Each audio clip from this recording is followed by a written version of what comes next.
Welcome back. I'm Cathy Hobbs. When it comes to your home, it's often said that how it looks on the outside is just as important as how it looks on the inside. Replacing your home siding or even adding a new deck are two popular home improvement choices. And today, we're taking on both. When it comes to curb appeal, the exterior of your home makes a statement, whether positive or negative.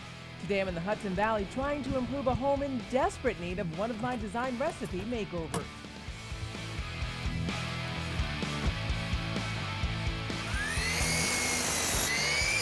Hi, Don. Hi, Kathy. Don Blanchard is a well-known contractor here in the Hudson Valley. Don, I saw what this property looked like before. I know you've done a lot of work. What's the plan?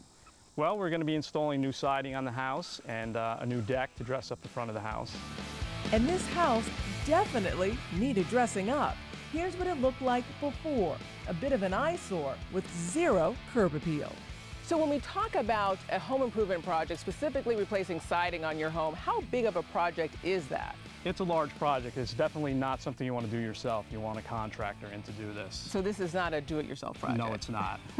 You want to hire a professional contractor, and you want to make sure that you've done your research before you get started. Yes, there are many choices to choose from with siding now, and it depends on the look that you're trying to attain.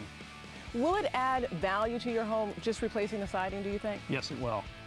It'll also help with the energy efficiency, especially with an older house. It gives you an opportunity to wrap the house properly, insulate if necessary.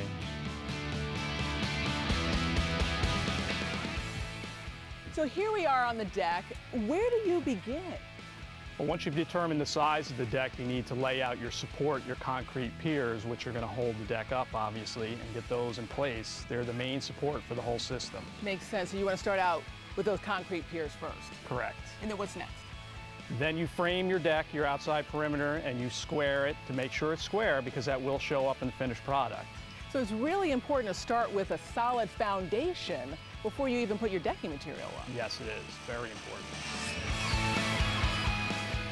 So now we have our frame up, we have our concrete piers in. What's next? It's time to choose the decking material. Okay, that sounds good.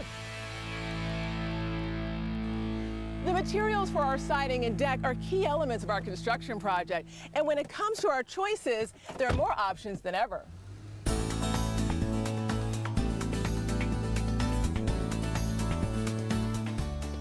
We're here with Kim Williams of Williams Lumber in Rhinebeck, New York. I'm here for some siding material, some stain, as well as some decking material. I know I've come to the right place. Tell me a little bit about Williams Lumber. Williams Lumber is a family-owned business. We've been in business for 64 years. It was started by my grandfather in 1946, and I'm third generation. Wow, well, that's impressive. And so anyone can come here to get anything that they need to improve their home? They certainly can. The first ingredient for this design recipe's renovation, selecting the perfect siding material. Kathy, this is Western red cedar. You see these are prime examples here. You see one of the reasons why it's so appealing to people, the natural coloration of the wood. This is because all of these pieces come from different parts of different trees.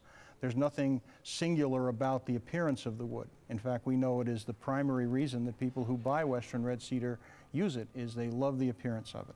I can also smell the wood. Absolutely. I mean, it smells so amazing. I have to admit, I always pictured Western red cedar as being red, but it's not.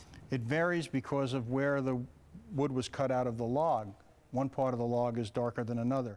This wood is so beautiful. What makes Western red cedar such a popular choice when it comes to siding? Well, of course, it's very durable. It'll be around a long time. People don't want to put siding on their house that has a short life. This will be there for a very long time. It insulates your house. It has a natural insulating property. It deadens sound transmission. It's acoustical in its nature, okay? And because it comes from a tree, it has this beautiful appearance. Unlike the wood that's inside the house many times, this wood is very, very durable, resistant to insects, resistant to decay.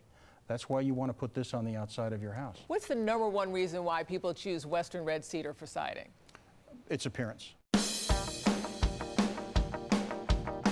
Okay, Kathy, now that we have your cedar siding picked out, I think it's time we choose your stain. Okay.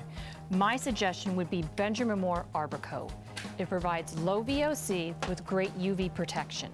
Now we're using clear Western red cedar siding. Will I be able to see all the grains and all that good stuff? With the waterborne color pigments that Benjamin Moore uses, it really enhances the grain of the wood. That sounds perfect. It's wonderful.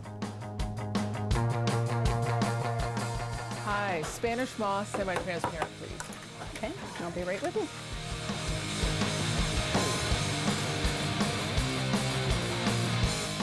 You're all set. Thanks a lot, I appreciate it. Have a great day. Okay, Kathy, let's talk about decking. This is Trex decking. This is the most popular composite decking on the market. It alleviates splintering and rotting like wood normally does. But it isn't wood. It's not wood, it's a composite material made from recycled materials. Our ingredients for this design recipes renovation: Western red cedar siding, Arborcoat stain by Benjamin Moore, and Trex Transcend decking by Trex. So I found a decking material, selected some siding, and I have my stain. Let's build a deck and replace some siding.